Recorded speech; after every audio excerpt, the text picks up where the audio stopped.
احرام مصر سے فرار قسط 6۔ یہ ایک ناممکن اور انہونی بات تھی، آج تک کسی کے ساتھ ایسا نہیں ہوا تھا۔ بوڑھا حباش بھی حیرت زدہ تھا۔ میں نے حباش سے کہا، حباش مجھے میری پیاری بیوی کے پاس لے چلو۔ وہ میرا منہ تکنے لگا جیسے کہہ رہا ہو، میرے آقا آپ اسی طرح جوان ہیں، مگر آپ کی بیوی جو کبھی چاند کی طرح خوبصورت اور پھولوں کی طرح شگفتہ اور ہنسی تھی، اب ایک بوڑھی کھوسٹ عورت میں بدل چکی ہے، کیا آپ اسے دیکھ سکیں گے؟ میں نے حباش کے دلی خیالات کو پڑھتے ہوئے کہا، مجھے میری پیاری بیوی کے پاس لے چلو، میں ابھی یہاں سے روانہ ہونا چاہتا ہوں۔ جو حکم میرے آقا، میں سواری کے لیے گھوڑا لاتا ہوں، آپ تشریف لے چلیے۔ بوڑھا حباش مجھے لے کر حویلی کے صحن میں آ گیا۔ یہ پائیں باغ کا صحن تھا۔ اس کے پاس اپنا ایک گھوڑا تھا، میرے لیے وہ کسی دوست کے گھر سے دوسرا گھوڑا لے آیا۔ ہم گھوڑوں پر سوار ہو گئے اور قدیم ترین شہر دمشق کی ٹھنڈی اندھیری رات کی گہری خاموشی میں سرحدی گاؤں کی طرف روانہ ہو گئے۔ صبح کے سورج کے سنہری روشنی صحرا میں پھیل چکی تھی کہ ہم زیتون کے درختوں کی جھنڈ میں ایک کچے مکان کے باہر پہنچ کر رک گئے۔ حباش نے اپنا بوڑھا ہاتھ اٹھا کر مکان کی طرف اشارہ کیا۔ میرے آقا، شہزادی صاحبہ اسی مکان میں قیام پذیر ہے۔ میرا دل بری طرح دھڑک رہا تھا، میں اپنی حسین بیوی کو ایک بوڑھی عورت کی شکل میں کیسے دیکھ سکوں گا، اور پھر مجھے جواں حالت میں دیکھ کر کہیں وہ دہشت زدہ نہ ہو جائے۔ میرے ذہن میں طرح طرح کے خیالات کی موجیں تلاطم برپا کر رہی تھی۔ بوڑھا حباش ہاتھ باندھے خاموش کھڑا تھا۔ میں نے مکان پر ایک نگاہ ڈالی۔ کچی دیوار پر انگور کی بیل چڑھی ہوئی تھی۔ صحن میں پانی کے بڑے مٹکے کے اوپر نیلا ابخورا اوندا پڑا تھا۔ سامنے کوٹھی کا دروازہ کھلا اور ایک نوجوان کنیز باہر نکلی۔ اس کے ہاتھ میں لکڑی کی رکابی تھی جس میں لکڑی کا چمچ رکھا تھا۔ اس نے حباش کو دیکھا تو آگے بڑھ کر تعظیم دی۔ وہ مجھے نہیں جانتی تھی۔ اس نے حباش سے کہا، آپ اندر تشریف لے چلیے آقا، کیا شہزادی صاحبہ جاگ رہی ہے؟ حباش نے پوچھا۔ ہاں میرے آقا، کنیز نے کہا، تم جا سکتی ہو۔ کنیز چلی گئی۔ حباش نے میری طرف دیکھا اور کہا، میرے آقا خاتون، آپ شہزادی صاحبہ سے مل لیجئے، وہ 50 برس سے آپ کا انتظار کر رہی ہیں۔ میں نے بوڑھے حباش کو وہیں ٹھہرنے کو کہا اور بوجھل قدم اٹھاتا کوٹری کے دروازے میں سے اندر داخل ہو گیا۔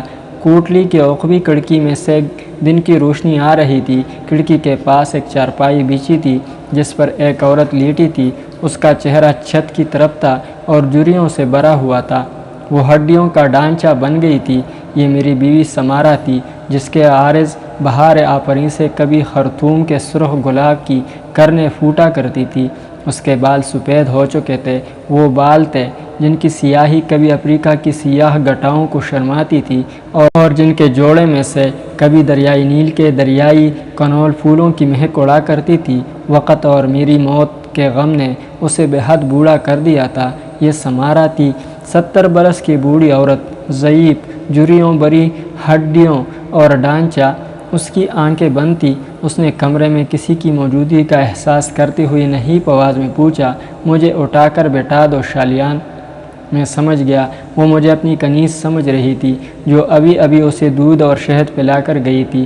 میں 2 قدم چل کر اپنی بیوی کی چارپائی کے قریب آ کر زمین پر بیٹھ گیا۔ میں نے آہستہ سے اس کی کمر کے نیچے ہاتھ ڈال کر اسے اٹھانا چاہا تو اس نے آنکھیں کھول لی۔ شاید اس نے کسی اجنبی مرد کے ہاتھ کے لمس کو محسوس کر لیا تھا۔ کون ہو تم؟ اس نے اپنی کمزور اور آدھ کھلی آنکھوں سے میرے چہرے کو دیکھا اور اس پر جیسے سکتہ طاری ہو گیا۔ اس کے ہونٹ کپکپانے لگے۔ میرے ہاتھوں میں تامے ہوئے جسم نے ایک جھرجھری سی لی اور اس کے ہونٹ اپنے آپ کھلتے چلے گئے۔ آتون؟ ہاں سمارا، میں ہوں۔ آتون تمہارا خاوند، تمہارا محبوب شوہر۔ اس کے چہرے پر محبت کا ایک نور سا پھیل گیا۔ کانپتے ہونٹ ایک بار پھر ہلے۔ تم جنت سے مجھے لینے آئے ہو؟ میں آ رہی ہوں۔ اس سے پہلے کہ میں اسے کچھ کہتا، اس کا سفید بالوں والا بوڑھا سر آہستہ آہستہ ڈھلک کر میرے سینے سے لگ گیا۔ سمارا، میں نے چیخ کر اس کا چہرہ اپنی طرف کیا۔ اس کی گردن پیچھے کو ڈھلک گئی۔ سمارا مر چکی تھی۔ میرے دلدوز چیخ سن کر بوڑھا حباش اندر آ گیا۔ سمارا کا مردہ جسم میرے بازو میں تھا اور کھلی کھڑکی میں سے سورج کی سنہری روشنی اس کے جریوں برے پرسکون نورانی چہرے کو اور زیادہ منور کر رہی تھی۔ حباش کی آنکھوں میں آنسو آ گئے۔ اس نے بررائی ہوئی آواز میں کہا، میرے آقا، عمر بھر کا طویل انتظار ختم ہو گیا۔ شہزادی صاحبہ کی روح کو سکون مل گیا اور وہ آنسو پونچھتا باہر نکل گیا۔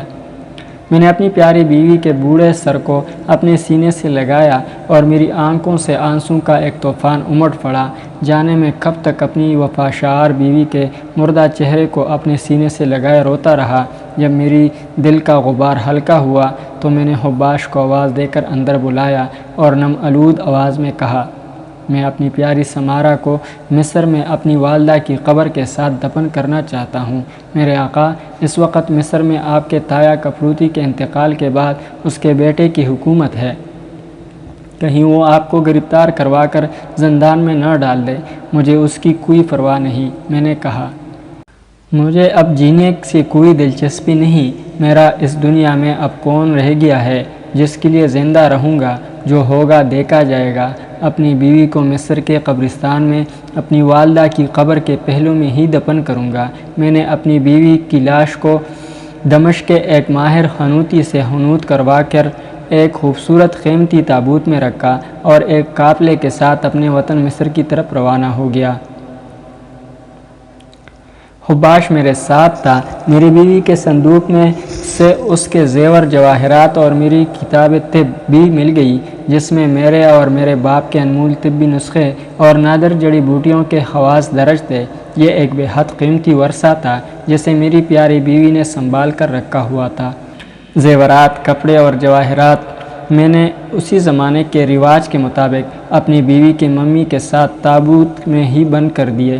اگرچہ میں خدائے واحد پر یقین رکھتا تھا اور میرا یہ اعتقاد نہیں تھا کہ یہ جواہرات اور زیورات اور کپڑے اگلی دنیا میں میری بیوی کے کام آئیں گے، لیکن میری بیوی ان باتوں پر اعتقاد رکھتی تھی، اس لیے میں نے اس کے اعتقاد کے مطابق اس کے ساری چیزیں اس کے تابوت میں رکھ دی تھی۔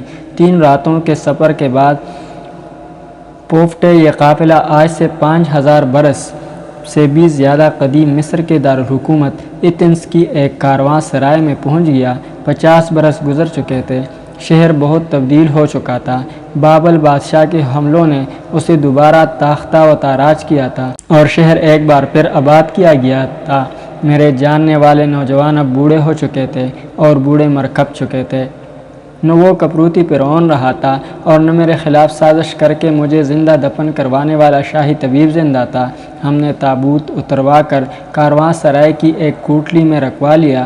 حباش نے کہا، میرے آقا آتون، میں آپ سے ایک بار پھر عرض کروں گا کہ آپ دن کے وقت فرعون کے محل کی طرف مت جائیں۔ نیا فرعون آپ کو اس جثے میں بہت جلد پہچان لے گا کیونکہ آپ کی شکل و صورت میں کوئی تبدیلی نہیں آئی۔ حباش میں کہا، میرا خدائے واحد تمہارا حفاظت کرے۔ یہ میرا وطن ہے۔ میں اس شہر کے دریائے نیل کی ساحل پر کھیر کھود کر بڑا ہوا ہوں۔ یہاں کے قبرستانوں میں میرے ماں باپ کی ہڈیاں دفن ہے۔ میرے آقا، حباش بولا، بجا پر مار رہے ہیں، لیکن آپ کی موجودگی سے فرعون کے تاج و تخت کو خطرہ محسوس ہو سکتا ہے اور وہ آپ کو قتل کروانے سے دریغ نہیں کرے گا۔ اس لیے بہتر یہی ہے کہ ہم رات کی تاریکی میں تابوت لے کر قبرستان میں داخل ہونا۔ میں نے کوئی جواب نہ دیا۔ میرا دل اپنی بیوی سمارا کی موت کے غم سے ابھی تک بوجھل تھا۔ اگر میں بھی اسی کے ساتھ بوڑھا ہوتا ہوا سال خردگی کی عمر تک پہنچا ہوتا تو شاید اس کی موت مجھے اس قدر غمزدہ نہ کرتی، لیکن معاملہ اس کے برعکس ہوا تھا۔ میں جوان رہا تھا، میرے جذبات اور احساسات جوان اور متحرک رہے تھے، لیکن بیوی بوڑھی ہو کر مر گئی تھی۔ اس کی ہمیشہ کی جدائی کا غم مجھے بالکل جوان کر لگا تھا اور میں اس عظیم غم کی شدت کو بھرپور انداز اور احساس کے ساتھ محسوس کر رہا تھا۔ میں نے رات کی تاریکی میں سمارا کے تابوت کو اپنی والدہ کی قبر کے پہلو میں دفن کر دیا تھا۔ اب یہاں سوائے چھوٹے بڑے بکھرے ہوئے پتھروں اور خاردار جھاڑیوں کے اور کچھ نہیں تھا۔ یہی حال شاہی گورستان کا تھا۔ وہاں بھی خاردار جھاڑیاں اگی ہوئی تھی جن میں سیاہ کالے ناک صحرائی دھوپ سے بچ کر آرام کر رہے تھے، اور میں اور حباش واپس کارواں سرائے میں آ گئے۔ اگلے دن میں نے ہلکے نیلے گاڑھے رنگ کا ایک لمبا کرتا اور ساپا خرید کر باندھ لیا اور کاندھوں پر ایک نیلی چادر ڈالی۔ اس زمانے کے طبیب اسی قسم کا لباس پہنا کرتے تھے۔ ایک تھیلا خرید کر اس میں اپنے والد محترم کی قیمتی کتاب طب اور کچھ جڑی بوٹیاں اور دوائی کی چند ایک چمڑی کی چھوٹی شیشیاں ڈال کر رکھ لی اور حباش سے کہا، میرے وفادار بزرگ، اب یہاں سے تمہارا اور میرا ساتھ ختم ہوتا ہے۔ میں ایک اندھی کی منزل کی طرف اپنا سفر کرتا رہوں گا۔ تم واپس اپنے گاؤں جا کر زندگی کے دن بسر کرو۔ یہاں سے شاید ہم ہمیشہ کے لیے ایک دوسرے سے جدا ہو رہے ہیں۔ میرا وفادار غلام حباش اب دیدہ ہو گیا، کہنے لگا، میرے آقا، کیا آپ مجھے اپنے ساتھ نہیں رکھیں گے؟ نہیں حباش، میں زندگی کی خاردار راہوں پر جانے والا ہوں۔ مجھے خود اپنی منزل کا کچھ علم نہیں۔ اس عمر میں تم میرے ساتھ کہاں مارے مارے پھرو گے؟ یہ میرا حکم ہے کہ تم واپس چلے جاؤ۔ تم نے جس طرح اپنی والدہ کے بعد میرے بیوی کی بڑھاپے تک خدمت کی ہے، اس کا بدلہ میں تمہیں نہیں دے سکتا، لیکن مجھے جب بھی تمہاری یاد آئے گی، میرا دل تمہارے سپاس گزاری کے احساس سے بھر آئے گا۔ میرے پاس میری بیوی کے صندوق سے نکلا ہوا اپنا ایک قیمتی ہیروں کا جوڑاؤ کنگن تھا، جو اس زمانے میں شاہی دربار کے امراء پہنا کرتے تھے۔ میں نے وہ کنگن حباش کو پیش کرتے ہوئے کہا، اسے قبول کرو، انکار مت کرنا، مجھے دکھ ہوگا، یہ میری خواہش ہے کہ اسے تم اپنے پاس رکھو۔ بوڑھے حباش کی آنکھوں میں آنسو تھے۔ اس نے کانپتے ہوئے ہاتھوں سے کنگن لے لیا اور پھر میرے قدموں پر گر کر ہچکیاں لے لے کر رونے لگا۔ اسی روز رات کے اندھیرے میں حباش ملک شام کی طرف جانے والے ایک قافلے میں شامل ہو کر اپنے وطن کی طرف چل دیا۔ اسے رخصت کر کے میں اپنی کوٹری میں آ کر لیٹ گیا۔ میں نے اپنے اندر دو بڑی تبدیلیاں محسوس کی تھی۔ پہلی تبدیلی یہ آئی تھی کہ مجھے بھوک اور پیاس لگنا بند ہو گئی تھی۔ میں صرف عادت کے طور پر کچھ کھا پی لیتا تھا، ورنہ نہ تو مجھے پیاس لگتی تھی اور نہ ہی بھوک کا احساس ہوتا تھا۔ دوسری تبدیلی جو میرے اندر آئی وہ یہ تھی کہ مجھے نیند آتی تھی۔ میں رات کو بستر پر لیٹ کر آنکھیں بند کر کے نیند کا انتظار کرتا رہتا، مگر نیند نہ آتی۔ نہ میری آنکھیں نیند سے بوجھل ہوتی اور نہ مجھ پر آنودگی طاری ہوتی تھی۔ میں ساری رات جاگتا رہتا، لیکن پھر بھی صبح کو حشاش بشاش اور تازہ دم ہوتا۔ ناظرین، اگلی قسط تک اجازت دیجیے۔ اللہ حافظ۔